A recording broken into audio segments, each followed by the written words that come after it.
what has happened with the mass immigration or migration over the last 4 years, it has left such a bad taste in everyone's mouths that we're terribly concerned about anything other than border security. And I think that is a real tragedy of what they did. But when your goal is to collapse the system, you're going to collapse the system. When you collapse the system, you don't know how that dust is going to settle. But you think that Biden was deliberately trying to collapse the system? I do.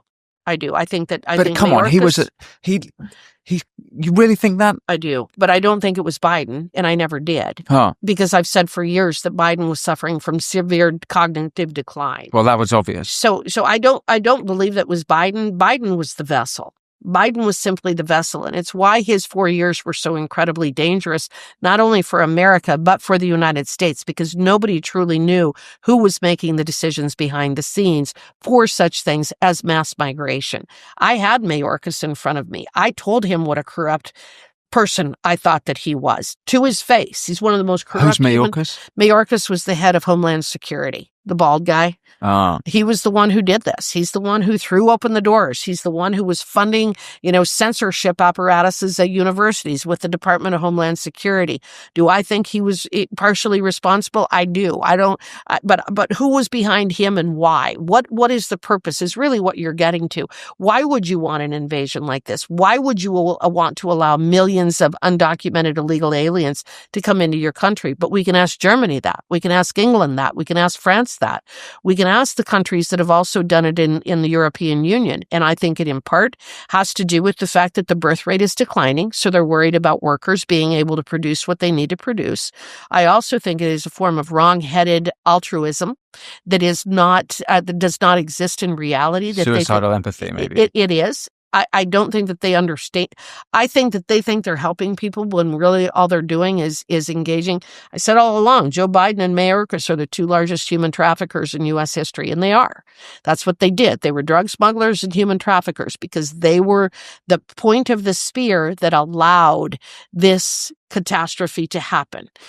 What's curious is that under Obama, Obama deported a lot of people. I think did he have the record for deporting most amount of illegal migrants? Could be. I question statistics coming out of our government quite a bit, but yes, but he didn't do the mass migration.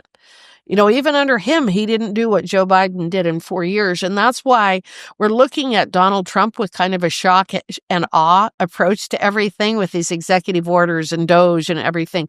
I think Biden's was a shock and awe, too. The moment the people were ready, the NGOs were ready.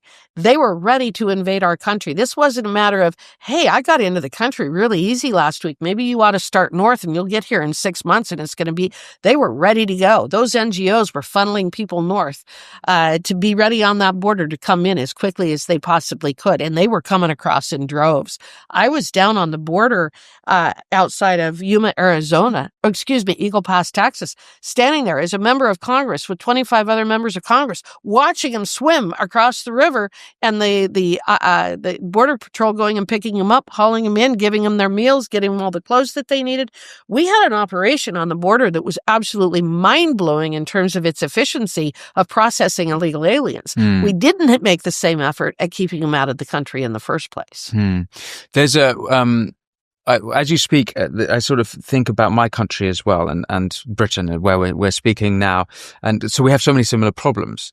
And not only immigration, but you talked earlier about two-tier justice, and well, that's what we call it. I don't think you have the same one. I think to sort of tie this all together in a message of hope, because, I would say Britain sort of had a MAGA moment in 2019 with Boris Johnson, and we've completely squandered it. And we're in a total mess.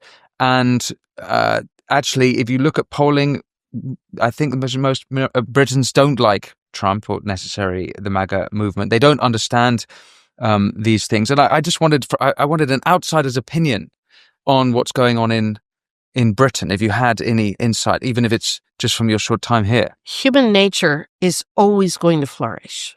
That's what we're always looking at, protecting our family and our loved ones and our community and our state. we all have a strong sense of patriotism. We all have a strong sense of pride of where we come from. We all have a strong sense of love for our country. Sometimes we put people in leadership positions who are really, really bad. And that's where Europe is right now, and it's where we were for the last 4 years. But if we could change as rapidly as we did in the United States of America with 330 million people, our ship is a heck of a lot bigger than England's. But if we were able to do that, England can do it too. But people have to fight back. And where the crux is, and I truly believe this, the reason that the leadership in Europe is trying to squelch free speech, that they're trying to stop people from talking, is because that they know they messed up.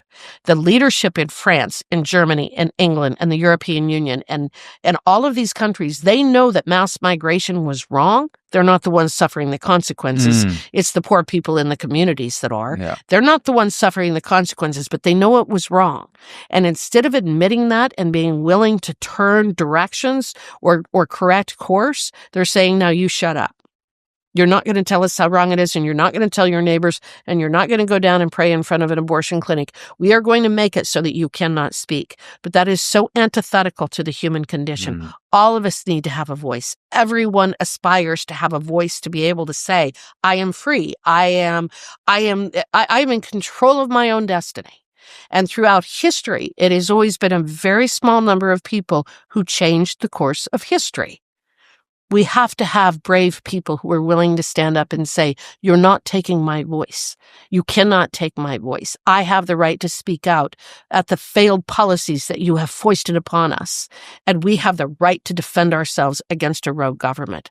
So I believe that the people of England, the people of France, the people of Germany, the people of Denmark, I believe that they want to live free. I believe that they want freedom. I believe that they want free trade. I believe that they want good things for their family, but they've put people in leadership positions that are really bad, and they need to get rid of them.